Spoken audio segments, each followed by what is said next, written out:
नमस्कार, जय श्री राम, जय श्री कृष्णा। कैसे हैं आप सब? तो आज मैं फिर से आपके लिए कहानी लेके आई हूँ और कहानी है सर्वनिंदक महाराज की। तो एक गांव में एक व्यक्ति रहता था। उसको आदत थी कि कोई अच्छा करे, बुरा करे, कैसा भी करे, वो कोई ना कोई कमी निकाल देता था। कहीं ना कहीं वो टांग अड़ा ही देता था अपनी। अब जैसे ही उस किसी को देखता था कि कोई व्यक्ति जो है वो बहुत अधिक काम कर रहा है, तो कहता था ये तो पागल है, काम करते करते मर ही जाएगा। और अगर देखा कि कोई व्यक्ति अपने काम से थोड़ी देर के लिए सुस्ताने बैठा है, तो कहता था ये कामचोर है, ये अपनी ज़िंदगी में कभी भी कामयाब नहीं हो।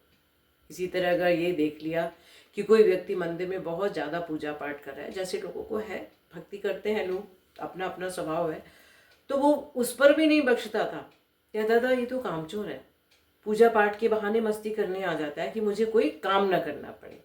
और अगर कोई ऐसा व्यक्ति देख लिया कि जो पूजा पाठ नहीं करता है, तो कहता था नास्तिक है, इसका तो भगवान से कोई लेना देना नहीं है, ये मरने के बाद पक्का ही पक्का नरक में जाएगा। तो इस तरह धीरे धीरे उसको आदत ही पड़ गई कि कोई अच्छा करे या बुरा करे, उसने कोई ना कोई कमी उसमें निकाल देनी है। तो ऐसे करके धीरे धीरे धीरे उसकी ख्याति जो थी निंदक के रूप में सब तरफ फैल गई। अब जब ये ख्याति नारद जी के पास पहुंची, तो नारद जी अपनी आदत के अनुसार सीधे गए विष्णु लोक और भगवान विष्णु से उन्होंने कहा कि महाराज, एक ऐसा ऐसा व्यक्ति है जो किसी की भी निंदा किए बगैर रह नहीं पाता है। तो भगवान विष्णु ने कहा ठीक है, उसको मेरे पास ले आओ, उसको आमंत्रित करो विष्णु लोक में भोजन के लिए। तो नारद जी ने कहा ठीक है। नारद जी गए उस व्यक्ति के पास और उसको कहा कि आपको आमंत्रित किया गया विष्णु लोक में भोजन के लिए, भगवान विष्णु ने स्वयं आपको आमंत्रित किया। बहुत प्रसन्न हुआ, उसने कहा मैं जाऊंगा। दूसरी तरफ जो था, जब लक्ष्मी जी को विष्णु ने कहा, तो लक्ष्मी जी ने अपने हाथों से उस व्यक्ति के लिए तरह तरह के व्यंजन बनाए। अब वो आ गया विष्णु लोक में, उसने भगवान विष्णु को प्रणाम किया और विष्णु ने जब उसको आसन दिया बैठने के लिए, उसके बाद लक्ष्मी ने उनको अपने हाथ से बनाया हुआ भोजन परोसा। अब भोजन स्वादिष्ट था, तो उस व्यक्ति ने बड़े स्वाद ले लेकर जमकर भोजन खाया और उसके चेहरे से ही पता चल रहा था, उसकी प्रसन्नता से, कि उसको भोजन बहुत पसंद आया। तो भगवान विष्णु भी उसको देख रहे थे, तो उनको भी लगा कि व्यक्ति तो बहुत संतुष्ट हुआ है, इसका मतलब भोजन खा के बहुत प्रसन्न है, इसका मतलब इसको भोजन अच्छा लगा है। जब उस व्यक्ति ने भोजन कर लिया, तो भगवान विष्णु ने उससे पूछा आपको भोजन अच्छा लगा? तो उस व्यक्ति ने कहा हाँ, भोजन बहुत स्वादिष्ट था, लेकिन मैं आपसे एक बात कहना चाहता हूँ। तो भगवान विष्णु ने कहा बोलो।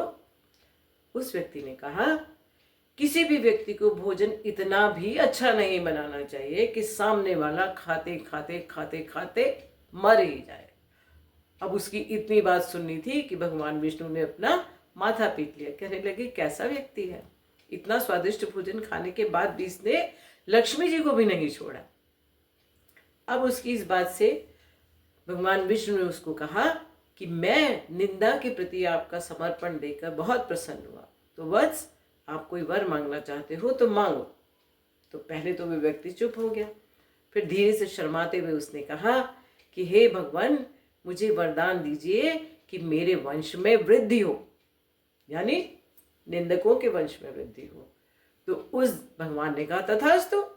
तो उस दिन से संसार में निंदकों के वंश में वृद्धि होनी शुरू हो गई। तो आप भी देखते हैं कि आपके चारों तरफ, हमारे चारों तरफ कहीं ना कहीं कोई ना कोई व्यक्ति ऐसा जरूर है कि आप कितना भी अच्छा करें, खराब करें, कुछ भी करें, उन्होंने आपको लेकर कोई ना कोई, आपके काम को लेकर, आपको लेकर कोई ना कोई बात बनानी ही बनानी है। तो आप ऐसे लोगों को संतुष्ट नहीं कर सकते कभी भी। तो इसलिए कहते हैं कि जिसको जो कहना है कहें, आप अपने कर्तव्य पथ पर आगे बढ़ते जाइए बिना ऐसे लोगों की परवाह जैसे वो सर्वनिंदक महाराज।